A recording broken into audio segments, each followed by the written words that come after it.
Hey, everybody. Welcome to the Friday Marketing Happy Hour. I'm one of your either 3 or 2 co-hosts or 4, depending on who's here today.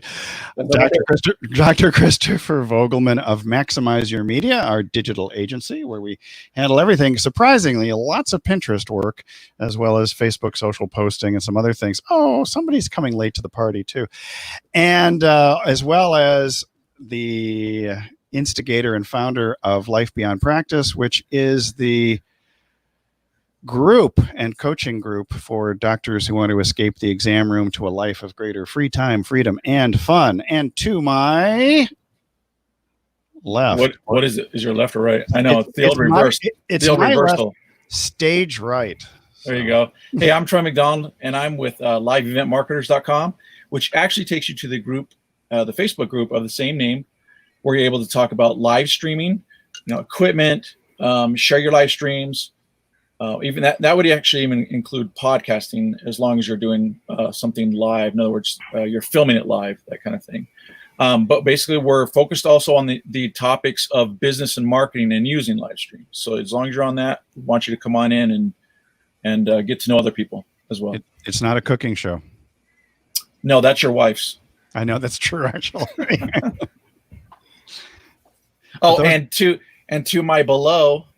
Well, so I don't know how this happened, but to your below, I actually expected Cam to come in there, but to your below is the famous John Paduchek. That's me. From johnpaduchek.com. And I'm sorry that somehow your johnpaduchek.com got covered over, because I figured Cam's would get covered. I don't know what happened. That's all right. I don't know. He somehow snuck in. I don't know how. It's no big deal. Okay. So, and then I specialize in live video and helping people to get started with that. Yay. Yeah. And to my below. Hey, what's up, everybody? I'm Cam Jennings, and I'm from epicconversions.com, and I release digital products mostly on email marketing, and I think that's my specialty, really, email marketing and internet marketing, stuff like that. So thanks for having me, guys. Cool beans. Hey, next time we should probably just put your little Epic Conversions in there in your title. You think so? Yeah, you can actually edit. You can add it. Yeah. Oh, I know. You know what it is, guys. So we think about this idea of a 1-step or a 2-step opt-in. So I could put Epic Conversions down there, and everyone could see it, and they could go to it. Or I could just put my name down there, my Facebook name, right? And these things stream on Facebook. And they're like, well, I really like what that guy has to say. Let me see if I can find that guy on Facebook. And then they take that initiative, and they go to my profile on Facebook, and then there's breadcrumbs on my profile that lead them back to my website, and then they eventually end up on my email list. But they had to work harder to get there, so they're probably going to be a little bit more valuable of a lead to me. So if that makes sense. Oh, I buy that. The hunt for the Cam customer. Make them work. Exactly. Hey, so speaking of customers, we were chatting back and forth over the last 24 hours or so about different topics and stuff, and finally settled on today's topic, which is why your customers don't love you anymore and what you can do about it, which is sufficiently broad to be a catch-all for just about anything we do to get people to know, love, and trust us. Yeah. And it's probably because you make them run all over the internet trying to find you. Yeah, exactly. They must really love you, Cam. That's all I can say. There's a such thing as being too sneaky. No, it's true. You can go too far in a sense, but I agree with Cam, though, in the sense that it does create a different kind of person on your list. It does, for sure. They had to really hunt you down to find you. And as long as they're not pissed, they'll be on your list. There you go. Get the gist? Get the gist, yeah. I insist. Yeah, I don't think I don't know, man. I think it's just experimentation. There's no right or wrong to it, really, with that kind of stuff. To me, I mean, I guess you could test it. It's a little hard to test, though, Well, I think people will resonate with you and your personality, and it really doesn't matter the methodology they get on your list, providing that they actually want to hear more about you and more from you, and they don't want to block you. Yeah, that's the important thing. Not getting blocked. Not getting blocked. How to not get blocked? Our primary goal with customers is not to get blocked on social media. So who's got what on this topic though? Seriously, who's got something? Who wants to talk about this? With the Cam, you sound like you're warmed up, bro. Let's hear it. He does sound like he's hot. He's right. He's diving right in on our Friday. He's like, I'm okay, and he has had nothing to drink as far as I can tell so far. Yeah, no, I'm just drinking water. I'm just drinking water. I got water too because I'm all keto. And when you said breadcrumbs, I was thinking, man, bread would sound good right about now. Yeah. Yeah, because on keto, you're not eating much bread, are you? Zero. What about bacon? Are you eating bacon? We've had a little bacon. We've had a little bacon, but I'm just trying to stay away from pork. I'm just going for lean proteins and lots of veggies. So I just smoked pork butt yesterday. Did some pulled pork. Nice. How do you fit the pork butt in your mouth? I mean, that whole pork butt thing. That's like you smoke it. Pulled pork. That's why you rip it into shreds. So you pull it out of your mouth when you're smoking. Good. I'm just gonna leave it alone. Okay, do that. So Cam, what else? Yeah, so this idea of customers, buying your products and then like going away from you for whatever reason. So usually what I find is you got about a 3-month hot window with new customers, right? And there's going to be a percentage of them that stick with you and they just really resonate with what you do and how you do it. And then the question becomes, man, how do I increase that percentage of people that just want to stay with me the whole time and not just move on to the next thing? Because there's a lot of competition out there. There's a lot of people trying to do what you do. So like to me, you got a core messaging, right? Like for me, it's like my core messaging is like list building, email marketing. These are critical. You must do these things. And I try to teach a lot in that grain. But that's a core message that continues to be hit with my business. And the thing is, I mean, once someone's got it, they got it, and it's like, but you keep on hitting them with the same core messaging. So it becomes, how do I not be stale? Like, how do I change up my angles? Because I'm saying the same thing to you guys about, hey, you need to build a list. You need to write good emails. You need to put out good content that keeps you top of mind and, makes you relevant and keeps you relevant. But you have to say that to your customers and to your would-be customers. You got to find new ways to say it, right? You can't just say it the same. You tell different stories, talk about other people, experiment with content length, experiment with style of your content.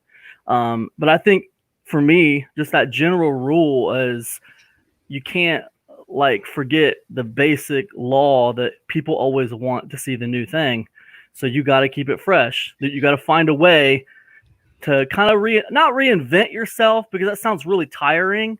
But I mean, every month there's got to be something fresh happening. Look at your grocery store. Yeah, change it up a little bit. I mean, I like the fact that you moved away from keep it from going stale into fresh, because back now I'm thinking more bread. So. But there's a way to get more bread by keeping things fresh. Yeah, keep it fresh to get the bread. There you go. And there's nothing like fresh bread when you're on a keto diet. Yeah. Cam, let me ask you a question then. Do you feel that, because I agree, an industry average you can use is the 3-month mark kind of thing, right? Especially for like memberships and stuff. Oh yeah, it's 3 to 4. Yeah. Do you feel you've been able to stretch that?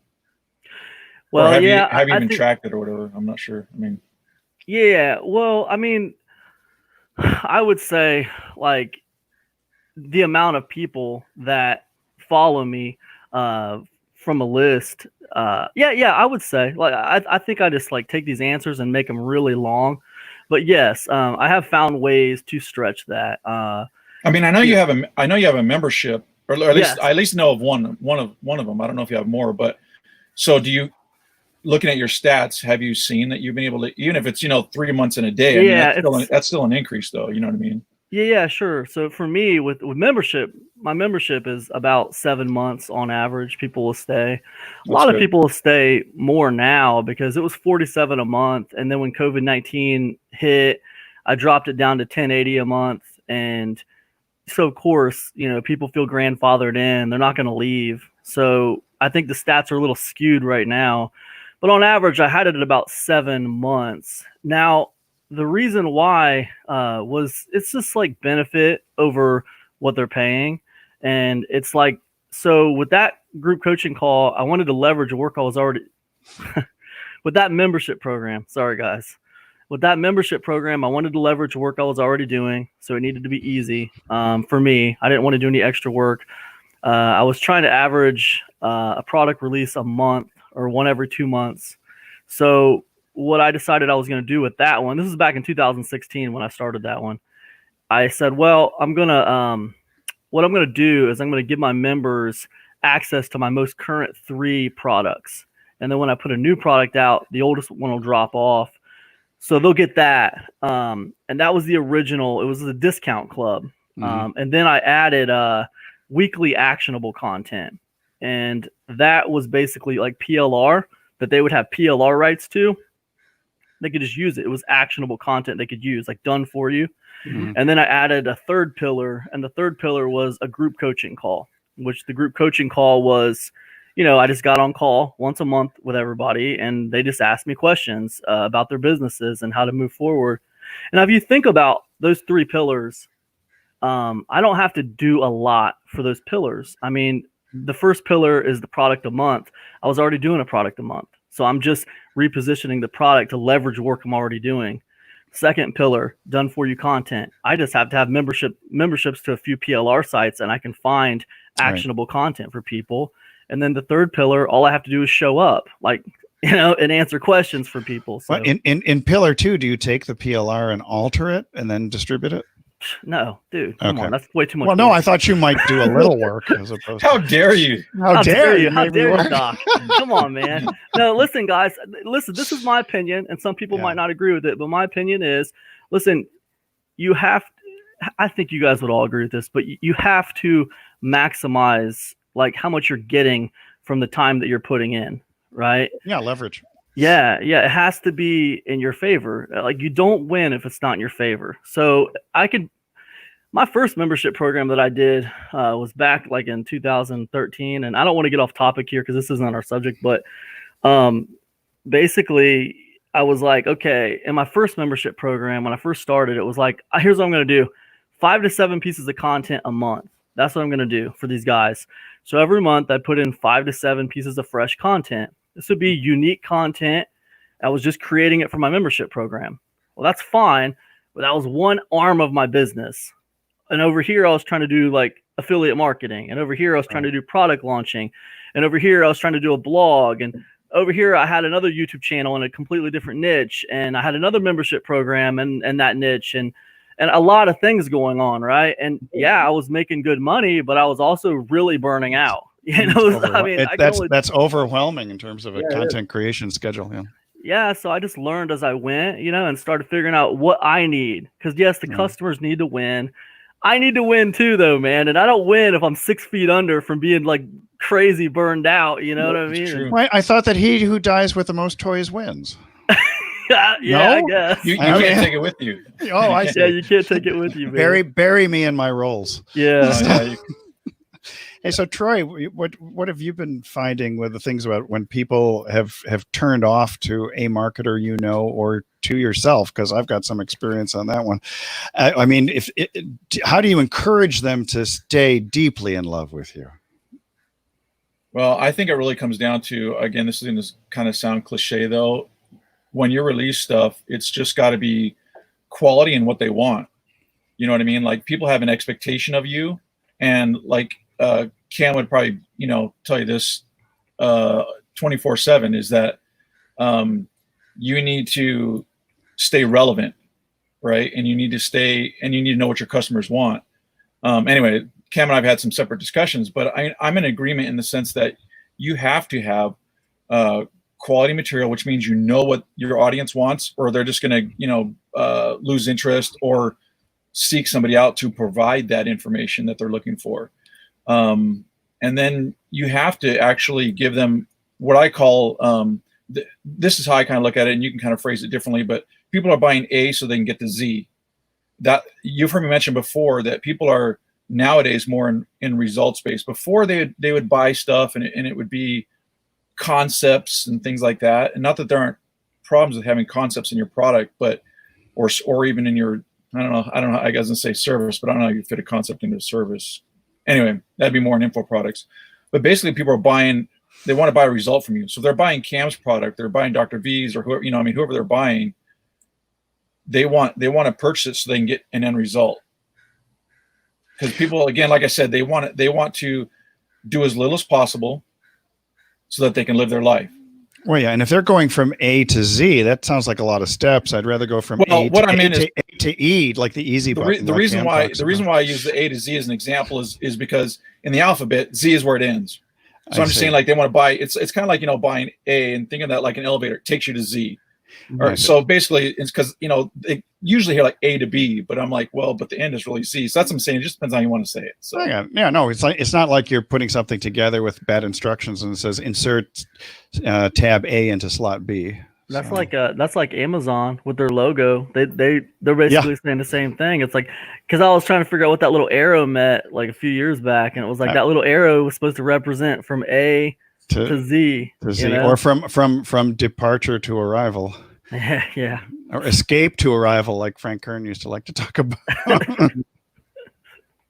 So again, that really is it. I mean, like, and it's not going to guarantee you anyway, because again, back to Cam, because we talked recently about this, is there's other people that are trying to eat your lunch and trying to pull your customers away. And I mean, there's also people that will say they're never your customers anyway. Yeah. They're individuals and stuff. So when I say your customers, I'm not meaning it as you own them in position, because the reality is you don't own them. Well, and I think it's all about having relationships with people. So, I mean, you don't own your family members or your friends or anything else like that. We all have relationships, both in terms of personal relationships and business relationships. And whenever I hear somebody say a certain business says, we treat you like family, my follow-up question is, do you like your family? Whose family we're talking about here? No, whose family is it anyway? So, hey, John. I want the family discount. I want the family discount always. Yeah. Our friends and family discount. So, John, what's been your experience with about or even because you've got a lot of clients too. So, what has turned people away from loving their customers, and what do you do to reverse it? Well, it's funny. Troy mentioned one of my favorite things to talk about all the time is that, I think most people want fast results, and they're looking for, somebody to give them that transformation that they're looking for. Mm-hmm. Whatever that is, in the quickest, fastest possible way. And they're also looking to connect with you on a real deep level. And, that's one of the things that I think has worked out really well with video, because, the more you're seen by them, the more you're developing that perfect customer relationship and that real perfect customer. Well, I'm sorry to say, I was just saying, in that case, familiarity does not breed contempt. No, well, we hope not anyways. We hope not. And if it does, it's just kind of like people going and, digging to find you. Yeah. It's that extra filter you're putting them through. So if it does breed contempt, and it breeds contempt, it separates out that person that you didn't want really to interact with you probably in the first place. Then you can block them. Yeah. So, what are you going to say, Troy? I was going to say, actually, well, I mean, I want to cut you off. You go ahead and finish, but I want to emphasize something you said. So go ahead. No, go ahead. I really like the way that you phrase that, and it's actually the truth. People aren't wanting to get. That's my statement from Mac, my wife, saying I like my family. Dr. V, she wants the family discount. So. She does want the family discount. Friend prices. So Troy. So like, because if you look at like kind of my prior statement, it was more like people want to buy A to get the Z, but it's really like the thing that really connects people to you, and I think is different than like just a transactional thing, which is what mine sounded more like. Like, hey, I give you $2.50, $3.50, whatever it is, Big Mac, right? And then I get it, and that's it. It's a transformation. Indeed. People really want that nowadays. That's what they're seeking, and not that you can't provide a good product or service that is transactional, because I think those are important. I mean, we need those, right? Like I do need my Big Mac or whatever, even though I can't eat them gluten and all. But anyway, that's a side story. But plus, there's bread on there. There are breadcrumbs from that Big Mac. But really, people, when you give people a transformation, that, and they link that to you, or there's to some degree some linkage to you on that. Yeah. And the more that you can do of those, for lack of a better word, you can call it a guru or somebody on top of the mountain. You know what I mean? Like they admire that, and they're like, I want to be connected to this person. They are helping me to transform into being who I want to be. Well, and there's an identification with you too, especially if you're the first one to show them the mountain or this method or whatever to get to where they go. It's like the little baby ducklings. The first thing that they see when they're hatched is mama. Yeah. Yeah, it's cool, and it's like there's going to be a group of people that, you know, they resonate with you, and then there's going to be people who don't resonate with you. Like, I like this show, right? We've been really watching this show a lot lately called Alone. And it's like this show on History Channel, but they take like 10 people and they put them out there in the wilderness, right? By themselves, alone. They just have to survive. And whoever's out there. Afraid. What'd you say? Alone and afraid. No. It's not alone, naked and afraid. No, it's probably similar concept. There's something more to this. Everybody go out into the wilderness. But the point is with the show, like, so anyways, so they're out there, right? And whoever stays out there the longest wins $500,000. Wow. They're all out there by themselves. They're not out there together. They're all out there completely separate, right? This isn't like the Hunger Games. They're not going to kill each other off, is it? No, they don't have to kill each other. Good. There's no, like, saber-tooth tigers or dinosaurs out there hunting them down or anything like that. Good. All right, good. But the point is, when I first started watching this show, right, I was like, this show is freaking amazing. This is like the best show ever. I was really into it, right? Yeah. By the time I finished season like 6 or whatever, I'm like, oh man, I'm kind of tired of this show. You know, so it's like, you know, it's like this show, I felt so much of a way about it at first. Yeah. And I think, you know, John was talking about video, right? And I think video amplifies this effect. Absolutely. So like the amplification is, this is what I am. This is what I bring to the table. And there's going to be a certain group of people that really resonate with me because of that. Mm-hmm. But then, like, if I just keep on using my same formula, like, those people are going to get tired of me and they're going to move on to something else. And it becomes, how do I keep my customers? How do I keep people, you know, who I have? I've seen people who work in, because we have a lot of Pinterest clients, and I've seen some people who are major creatives who've also branched into coaching creatives with their own membership groups, you know, how to make money on Etsy and things like that. Mm-hmm. And one of the things that this particular individual does is keeps it fresh by always having the theme of what's working now. I love that. And I love that idea. What's working now? Because if you're not still part of this membership, you're going to miss out on what's happening now, because you know that the interwebs move at the speed of light. Yeah, it's always like what's going on right now, you know, and that is, you know, yeah. I mean, it's crazy, man. I mean, well, that's why courses have such a short shelf life nowadays. Yeah, I agree. And now, what I will say about that though is, you know, courses. I try to look at courses like franchises, right? Like movie franchises. So, like, and I was reading this article about Pixar and Disney, and they were saying that, like, the first one is the most expensive to make. Like, you know, so whatever, name your favorite Disney movie or whatever. Favorite Disney movie? Yeah. Fantasia. That was really expensive. There you go. That's not a good 20 example, Doc, because they didn't do any sequels to Fantasia, did they? Well, that's true. No, yeah, they did try a Fantasia 2. It was not really good. It was only released, I think, on DVD. So Frozen. It's not a good. Frozen. Okay. Remember Frozen? My kids love Frozen. Okay, so Frozen. Let it go. They said, let it go. Anyway, no, sorry. The cliff. The cliff. You know, it was expensive for them to make. True. But the sequels, once they had it set up, it was not as expensive because they had the world created. It was already. Well, the Star Wars, you know, trilogies, and the 9 of them, they, you know, some of them, we started with episode 4 because you didn't have the technology to make 1 through 3. So George Lucas, so those actually got more expensive as time went on, but it got easier, I think, for them in Industrial Light and Magic to create some of this stuff once they had things in place. Yeah, they had that world created already. Yeah, the world exists. Yeah. So I think same thing with information products. It's if you look at your information product like a franchise, there's always room for, like, part 2, part 3. Well, if you have something else to say about that subject. Would that be like a product launch formula franchise where it's the same product but in new releases, or no? Sure. That's what I do that with some Yeah. products. Yeah. You know, I'm getting ready to launch one now in a couple weeks. That's part 3. I just realized we did the same thing because my wife Maggie, being the Pinterest guru that she is, she hates the term guru, by the way, which is probably good for her. She was on the 3rd edition of Pin It to Win It, and was ready to release the 4th one at the time the COVID hit. Well, you got a built-in customer base. The people You do. who bought the first one and the second one, they're going to be bought the first, they interested in buy that the second, they buy the third, and we would grandfather in people who started at the very beginning. You know, they got the latest edition for free, and that actually has been pretty successful. And that's a good way to keep customers. That also actually brings up a question though, because there are those customers that even though if you grandfather, in other words, they get it already. Okay, that's one thing. Now, if you look at like Jeff Walker, you can get the next version for I think it's $197 or whatever, right? For something, you have to pay something into the and the same. I think it's usually $197. Yeah, same thing is true with Tribe with Stu McLaren's thing. So, okay, so I'm curious, like, what do you guys think about that? Because then you're going to like turn off some people that feel they're entitled to have.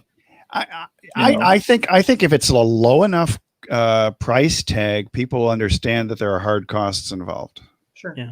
Even on a completely digital product, there's going to be some people that are. There's still, well, I mean, maybe there's some of those people, but those people who are really that resentful and that up in arms, many times those are the people who've never even done anything with the product or the course. Right. I'm cool with a discount. I think it's. I think a deep discount. Yeah. It's like an acknowledgement, right? It's like an acknowledgement. Hey, you've already done. Yeah. This is one of the benefits of you being in our tribe is you're going to get discounts on future products and services. People like to be acknowledged, man. Yeah. So yeah, it makes sense. Get a big old coupon. There are going to be people. Troy has a point. There are going to, of course, there are going to be people who are like, dude, this is bull. This is a money racket, bro. I have to buy the thing every year. Yep. And then they may say, this is why I hate you and I'm no longer your customer. Exactly. Well, but at the same time, though, like I also agree, with Cam though, in the sense that what's the benefit for him? I mean.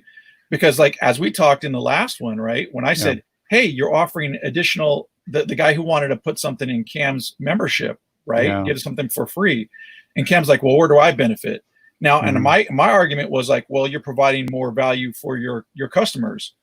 So in this sense, you're providing more value, but in Cam's, I can see Cam arguing meaning his viewpoint, right? As opposed to a big fight breaks out in the marketing happy hour, our fight. I'm throwing my own bottle against my own camera and stuff.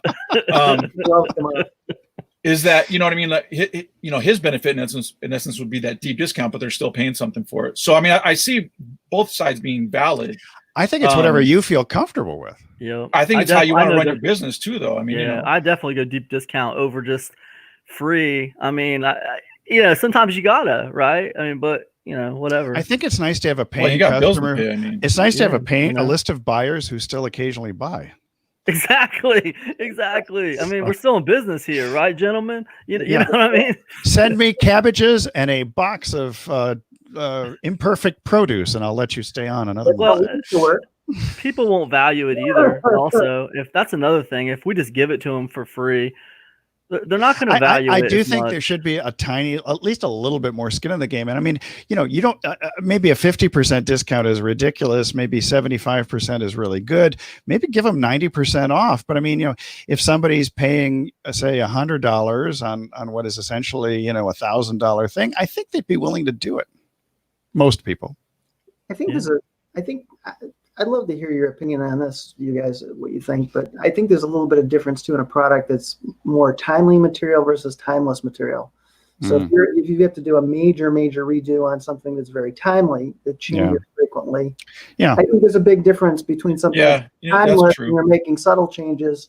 Right. Too. That's true. So I mean, I think it depends too on the product offering, but everybody loves a discount. Well, and you could perhaps, the value could have gone up greatly because now you've got SaaS, you've got some sort of a software that you've coupled with your course, and that changes the whole game. Right. And again, that's kind of the timely and timeless thing too, because SaaS changes because it's more timely and because it's sassy. Yeah. Sassy. It's constantly changing. Yeah. Another thing I'll do to try to keep things fresh is like I'll try to run sales. Like I'll try to hit the holidays. Like I'm kicking myself, man, because 4th of July just happened. Yeah. And that's a great time to, Yep. run a 24-hour sale. And Yep. and like I will do that usually every year. If I don't Yeah. have anything else in the pipeline, I'll Yeah. just do lifetime membership sale to my membership program. I'll just do lifetime cool. access, charge whatever, Yeah.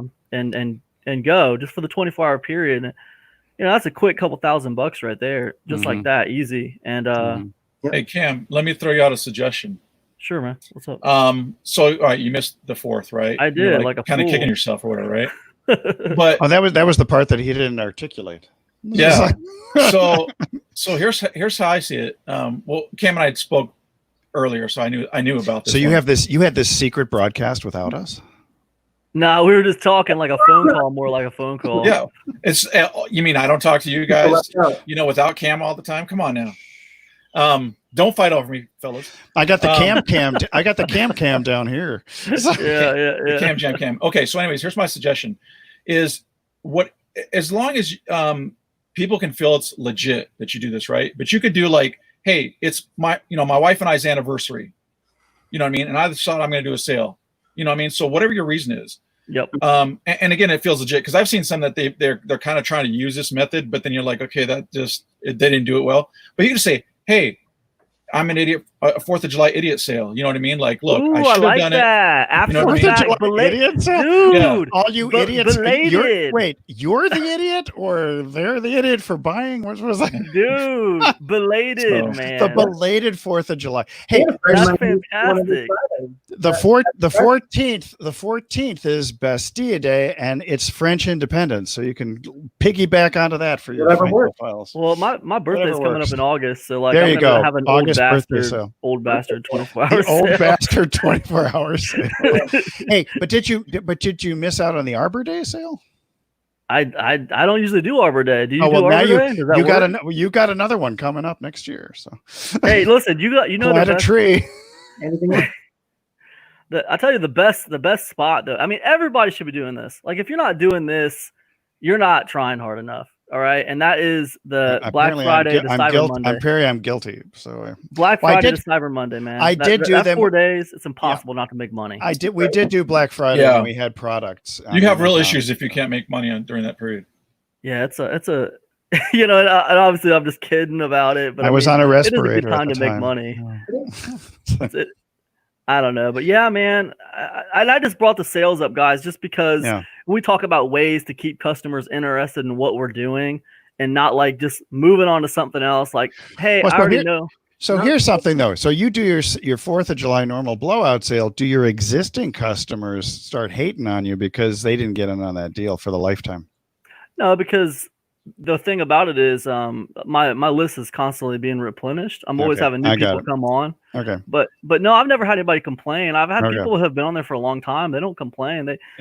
Some people will say, like, some people have this theory that like it's bad to run sales because it diminishes the perceived value of your product, and no one's going to buy it at a normal price because they'll just wait for the next sale, like every department store. You think, and that sounds good in theory. Like, it sounds good in theory when people say stuff like that, but I know the reality of that is just not true. Like, the fact is, if somebody wants something, they're going to buy it. If it's on sale, that's a bonus, but people are still going to buy it if they need it, if they want it. And if I need a lawnmower, I'm not waiting around for a sale. I mean, I need a damn lawnmower.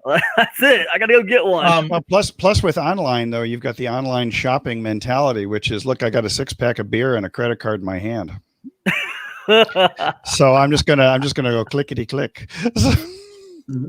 That does happen. It's usually I hate to sound like this, but I have a couple of friends who this actually happened to. Kathleen Madigan's a great comedian, and she does this. So she'll talk about, I got a bottle of wine and a credit card. I'm going clickety click, and I'm all out of wine. So let's buy something. Yeah, so I'm just.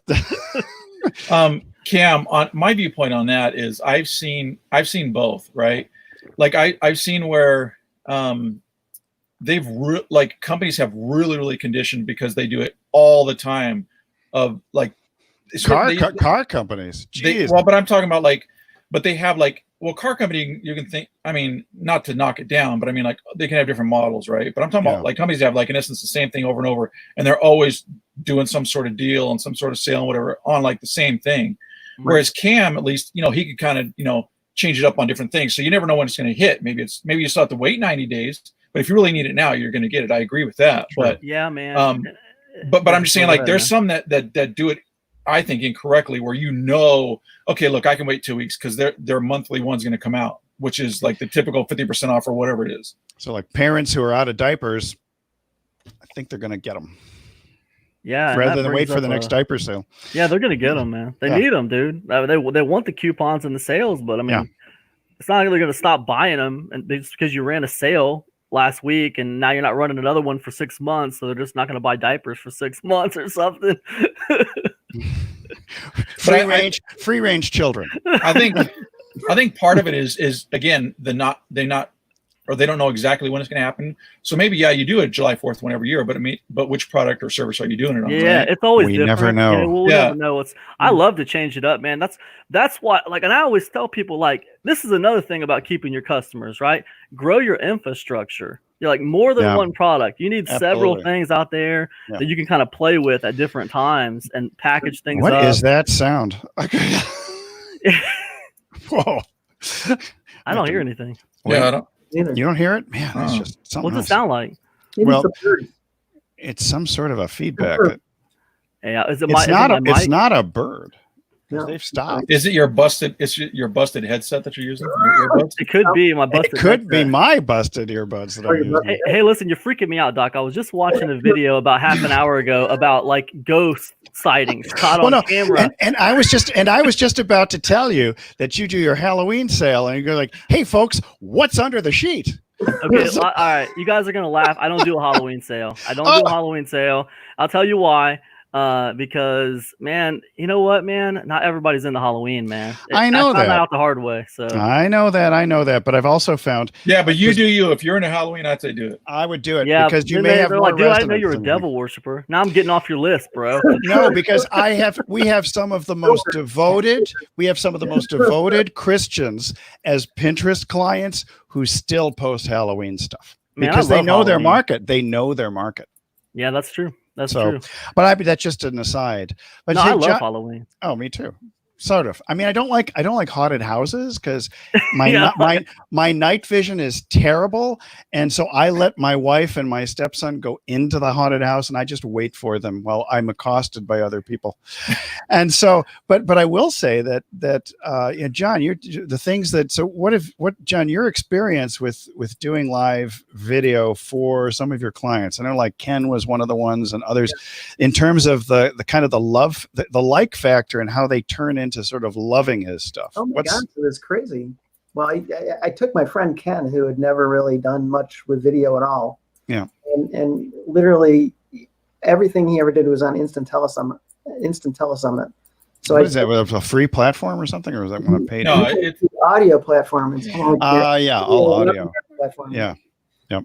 And they'd never seen him on video, and literally now he has like most raving fans, and it's so cool. It's like taking your child and teaching him to walk, talk, and drive, like through the whole process. It was amazing, absolutely amazing, and that's the kind of transformation we see all the time. So was he afraid that they wouldn't like him if they saw his face? Everybody has it wasn't that fear at all. It was just you have a face for radio. I have a face for radio. So. In his case, it was different because he's a spiritual leader, or in a guide, whatever, advisor. Yeah. So he's in that kind of a space, and so they're very used to audio and not being seen on video. In fact, he wasn't really quite sure how he was going to interact on video, but it's been amazing. Absolutely amazing. And it's a new look, so it makes sense that they would like it. And it's fresh. It's fresh. It's fresh. Yeah, exciting. And then just like before, he was trying to create like separate YouTube videos and do them scripted.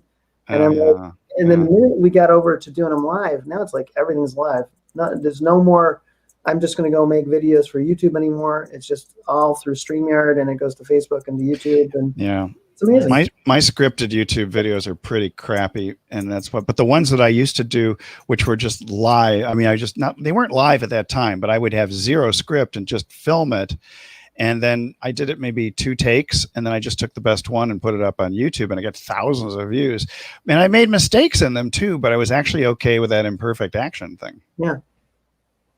Definitely. So, This is kind of the opposite, but Cam, when he talked about his non-Halloween thing, and he's talking about not want to lose people because they're thinking he's a devil worshiper and all that kind of stuff. It brought up a question though. Look at the beard. Exactly. I rest my case. Look at this suspicious looking character. Yeah. No wonder. Look at this hood rat here. He's got to be a devil worshiper. No wonder. So I'm curious though. Like, I mean, look, Cam. No matter what you do, you're gonna lose people, right? Oh, yeah. Like somebody's not gonna like your email. So when do you then draw the line? Okay, because we're talking about like kind of keeping people, right? But when do you kind of decide this is me or whatever, this is what I'm gonna do, and I need to let people go? Yeah, you're totally and right.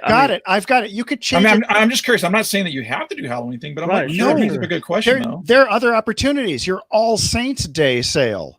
Yeah, You have to be at Halloween. Your Day of the Dead sale, Dia de los Muertos. You could develop a whole new audience of Mexicans from the south of Mexico. I think The it just possibilities resonated. are endless. I usually just do what I want to do. There you go. But at the same time, I don't know. I think it just kind of resonated with me when I tried to do the Halloween sale a few times, and I had a few people reaching out to me that were offended, and like it's not like, yeah, I want to do me, but I don't know. I think that whole religious thing just resonated with me, and I was like, yeah, it's not really necessary. I mean, if that's not your thing, I mean, it's not a big deal the Halloween thing's not a big deal. It's my thing. It's not everybody's thing. So, it doesn't matter. No, that's cool. I just was kind of curious, like, how you kind of came to that conclusion, because like I said, you're going to lose people kind of regardless, right? You're right. You are. I think it was just like a personal, just a me kind of thing. I don't recommend that. Like, I'm not trying to make a statement like, hey, nobody should run a Halloween sale because you're going to offend people. Oh yeah. Well, everybody I else don't can do think what they're that's going to do the anyway. truth. So, Well, yeah, and I'm not. I think what you should run on October 31st is this is not a Halloween sale. The That's un-Halloween. a good idea, man. The un-Halloween un-Halloween. It's like The the un-Halloween it's like the un-Cola. The un-Halloween. Yeah, kind of have your cake or and run eat it it too there. or run it November 1st and say this is the not Halloween sale on November 1st. Not yeah. So, yeah. I don't see a lot of people taking advantage of these opportunities on holidays. I see some taking advantage. Very few do. Some Not- do, but it's. It's, But what I have seen though occasionally, and that's why it came back up to me, was if you have a legit reason, like, hey, this is my wife and I's anniversary, I'm just feeling good. You know what I mean? It was looking back when I'm married. So I'm like, so that's what I'm saying. Like with you could say like, I'm an idiot. I'm the idiot didn't have the 4th of July sale. You know what I mean? Or I whatever have it is. never done a belated holiday sale. I think it's great. It's like idea. It's like a belated birthday. Well, guess what though, Cam? Since it's my idea, it's got to benefit me. So just cut me a check for half. So we're good. We're good. Half. See, look, man, now he's a shark, dude. Commission. I say one thing, and now all of a sudden he's a shark, dude. We've turned him into I've created a monster. Hey, no, man. but here's what you do. I like to use the word predator, Cam. I like to use the word predator. What you need to do, Cam, is give him nothing. Don't do the sale, and give him nothing as his just reward for trying to extort a commission. Yeah, Exactly. you show me You no show sales. him by doing You show me nothing. no sales, Cam. 50% of nothing. That'll teach me a lesson. That'll teach him. I like some of these. This is a good topic, man. This is a really good topic. It's Sales. many times people get customers but can't keep Through sales, customers. yeah. And well, you talk about that seven. You want keeping things fresh or so. We had 7 months. Is your average where some of them drop out, or is that's your churn? yeah, that's about it. That's the churn rate. I mean, The you think average is 7 months. that's about double of what the average is for most memberships. Yeah, I felt pretty good that's about pretty it. good. Yeah, I think so. And then I feel justified. Like if I do like a lifetime access to the membership program, I'll just say, what do I charge for 12 months? And then that price will be the one-time fee for the membership. And so basically, if we think about it like that, I'm getting like an extra 4 or 5 months out of that situation versus the average. And, so it works out pretty good for everybody. Smart. No, that is extremely smart for the lifetime. I like that. I like that. Yeah. I mean, it works out pretty good. And I think these are all like ways to kind of keep the only challenge I would see with that is if you have something where people actually stick with you on average for 18 months or more, like you really have an amazingly loyal crew, that might be a little you got to difficult. go higher. You got to go higher. Yeah, Whatever I your guess average is, you and have then go to above be, that. Yeah, I gotcha. If you want to be a shark, right? It has to make sense, man. Well, like that guy over sense. there. Yeah, that one. Yeah. It has to make business sense. So what can you do? I mean, if it goes 18 months, then, you want to at least charge for 18 months. If your average is 18 months, you want to at least charge an 18-month fee, Yeah.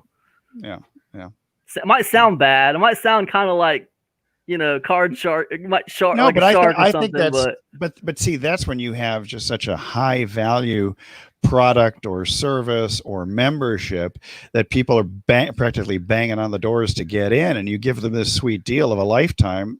They're going to take it. Yeah, Doc, it's not uncommon. Okay, so like it depends on what you got, right? So like I had a club called the Super 20 Club. It was an exclusive club, only 20 members at a time. When someone else fell out, then I would allow other people in. And this club basically was the people in this club got 100% affiliate commissions for all of my products, right? Wow. Yeah. So like every time I put a new product out, they got 100% through the funnel on that one, right? So they got a really good benefit. Right. But who else got a good benefit? I did, because I charged them a fee every month, membership dues to be a part of that club. Right. And I got the leads, right? The leads still on my list from when they bought the products. And on top of that, I lost my train of thought. I'm sorry, guys. Anyways, everybody won. That was the point. Yeah, and they were that's a great concept, regardless of you losing the track. He went off the track. No, the point was those cliff. people don't leave very much. They're in an exclusive club where they got these amazing benefits and products are regularly coming out with 100% commissions, and they don't have to do any work. They just have to drive traffic and make money. So they didn't leave very often. So yeah, in a situation like that, I never offered a lifetime on that one. This actually brings up another question then too, because I know like Cam has talked about doing some, like, we'll just call them lower ticket, right? Whatever that is to a person. But there's also the world of high ticket, right? So I'm curious now Cam had talked about, during COVID, of dropping at least one of his programs down, right? To help people out. Yep. But at the same time, that's another question, right? Pricing your stuff to keep people in to where it's like $10. They're looking at their statement, right? And they don't think about quitting it. Right. They'll stay at that range. They'll stay just so they don't miss anything. I'm not using this right now. I'll check it out in like 3 months and see what's going on. They'll stay at that range. So just to have it, even if they're not using it. Like at $47 though, they won't. Like at $47, $57, $67, they're not just gonna like keep it if they're not using it. Like if they're using it, they're gonna keep it. If they're getting benefit, there's a threshold of pain there. So yeah.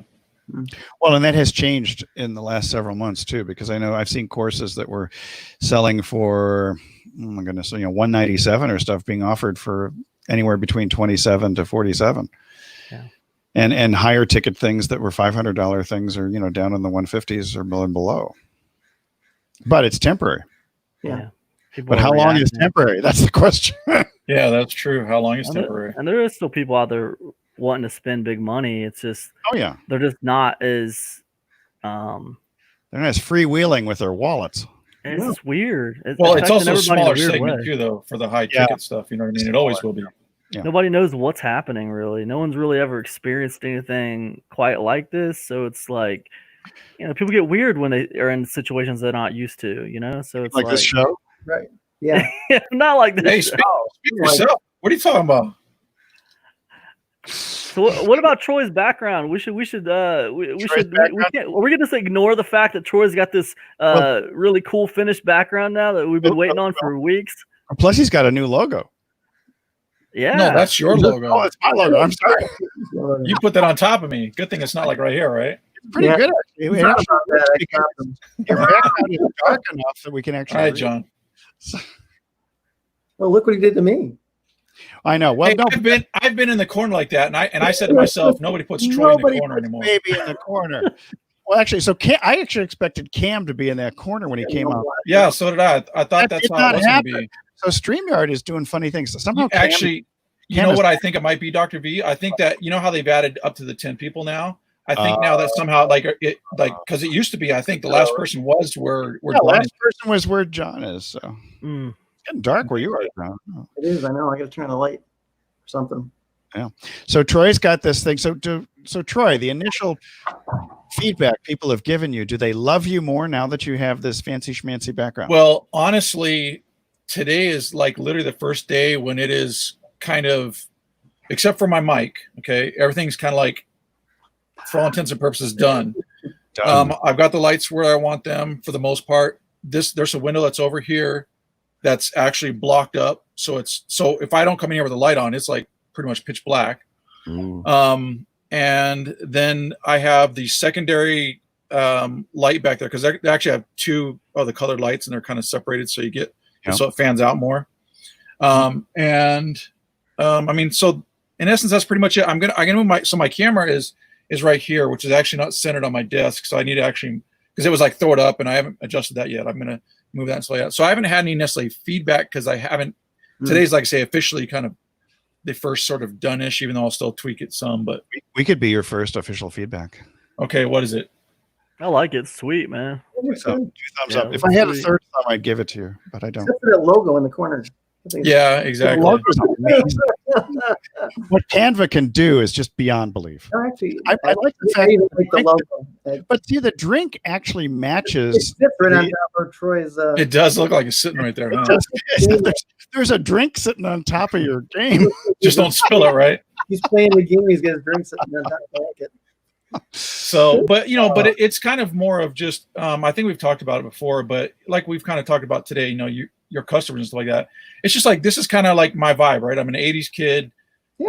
And it's a little more about me. And I would rather have people that didn't mind me maybe using some references to the 80s, or if I talk something about video games and growing up and whatever like that. You know what I mean? So, I mean, since you can choose whatever your backdrop is or whatever, I'm like, hey, I have this stuff.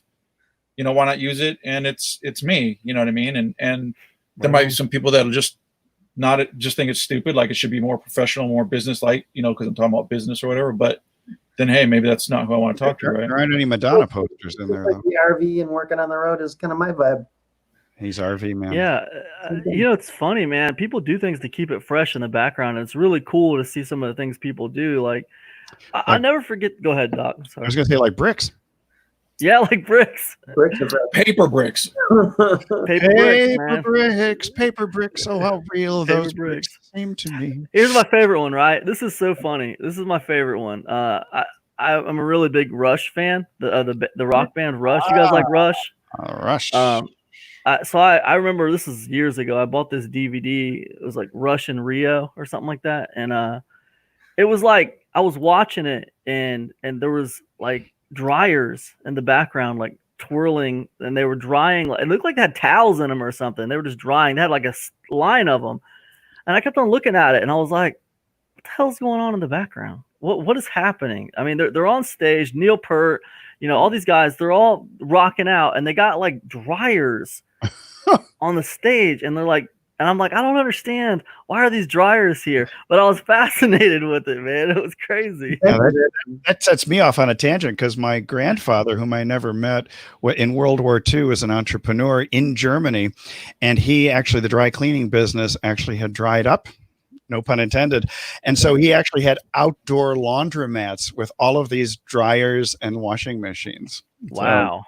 Crazy. I would have loved pictures of that, but all I have are the moving. Yeah, that's pretty awesome. So, but how'd that work with the rain and like storms and stuff? They in between the storms, they were outside, because you had to do what you had to do. I mean, and this is totally off topic, off the cliff, because he had 30 trucks and they were all commandeered by the Nazis in World War II for the front lines. So he lost his entire business. So wow, man, that sucks. Crazy. But kind of keeping it fresh and different, whatever. I mean, that's the one thing that initially attracted me to Cam, because I just came across his live stream, or what he was doing was his podcast, right? Live stream podcast. I mean, it's however you want to call it, but it was a podcast on video. Okay. Yeah.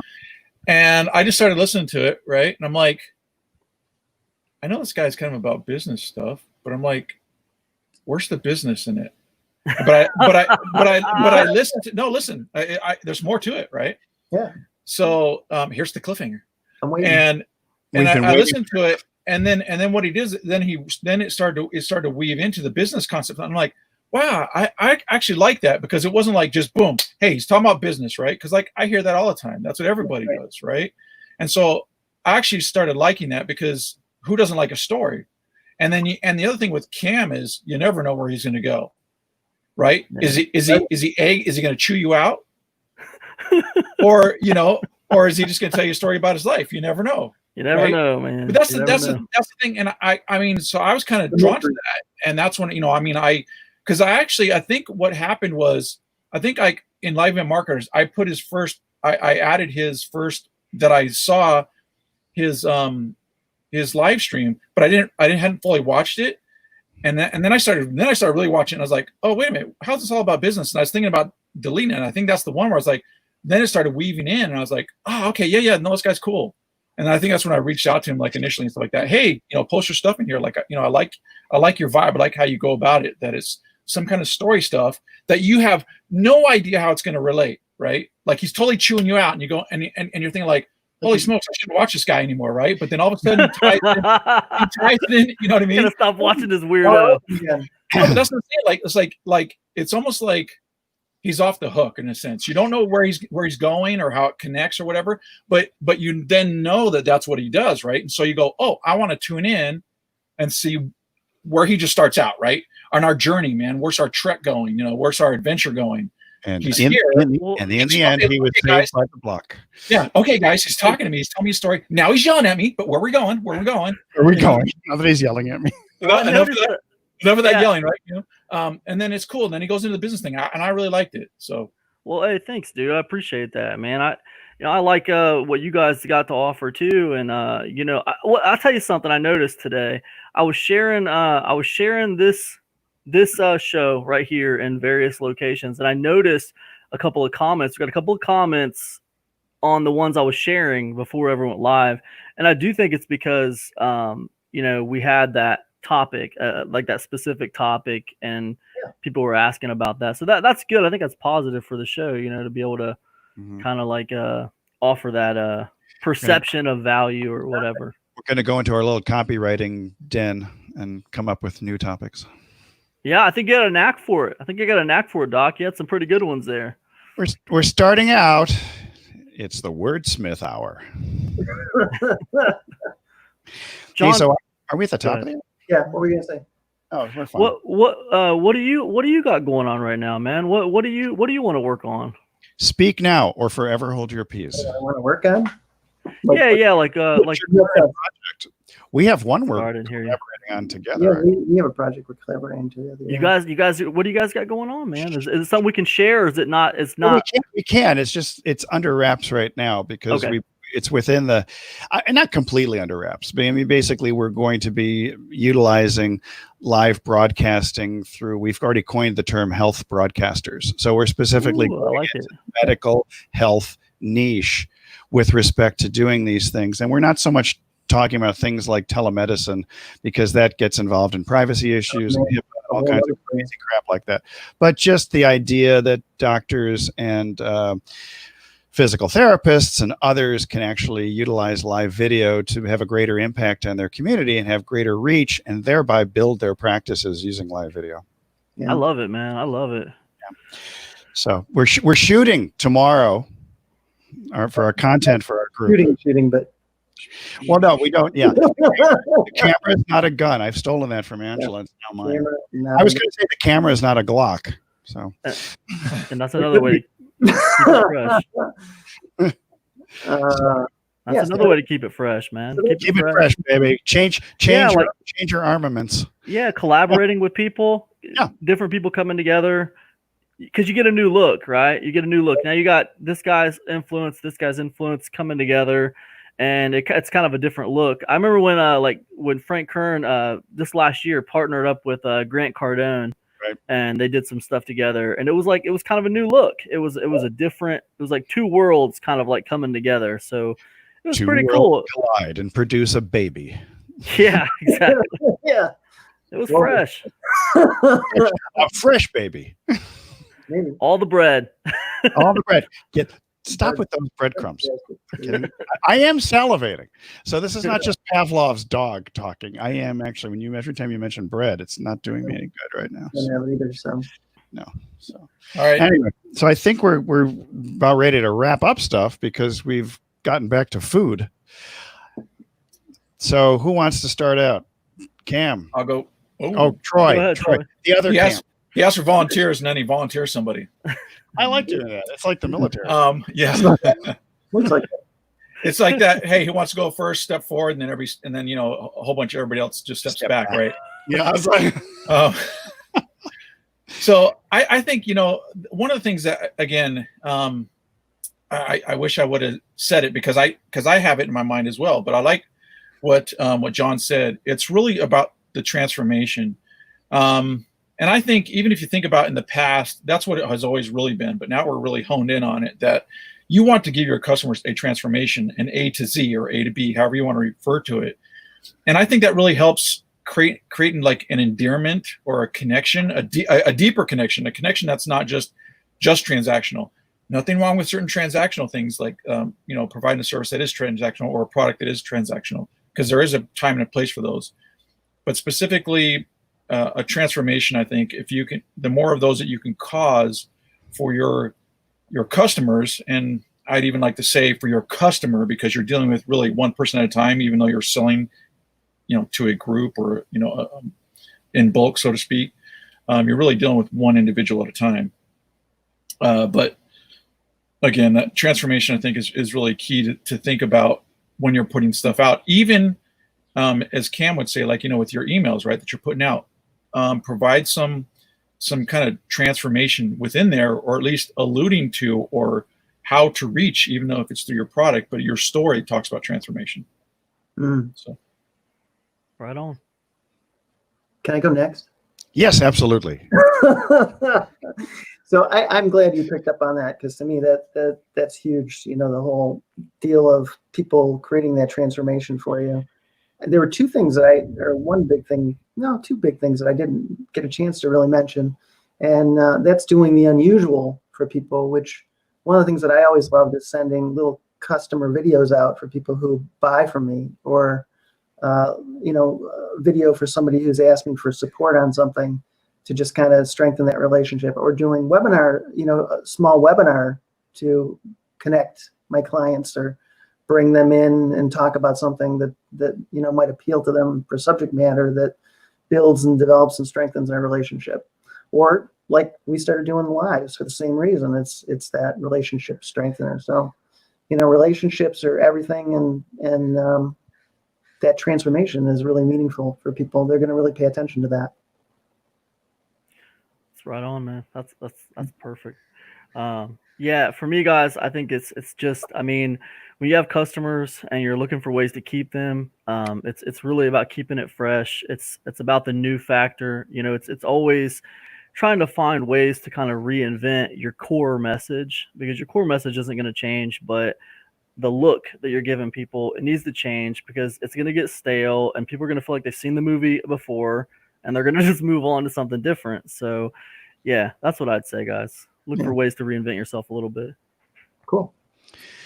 And in keeping it fresh, I would say that the most important thing that I always think of is, like, when it comes to social media and other things, to be a good party guest. And when it comes to your customers, I come out of the realm of patience, basically love on your customers and treat them even better than you're used to being treated. And they'll just stick to you through thick and thin. So much so that if something does blow up that's not in your favor, they will come and defend you all across the various social media channels. And I've seen that happen more than one occasion. So get them to love on them, and they'll love on you. They'll give you all the hearts that you can imagine, the likes, and they'll keep buying from you. So, Right on. Anyway, so with that in mind, we will be back here next week, same bat time, same bat channel for the Marketing Happy Hour. That will be at 5 Eastern, 4 Central. My fingers aren't working. 3 Mountain, 2 Pacific, and all you folks in Hawaii, because you never do daylight savings time, 11 a.m. Hawaiian. I was going to do this, but I time. needed another one. I know. I'm running out of finger. I'm one hand. We could go, I don't know the Alaskan time, and I'm so sorry for those of you for whom there's no place like Nome. But make this your home for next week. All right, we are out of here. Have a great weekend. Bye. Bye, everybody.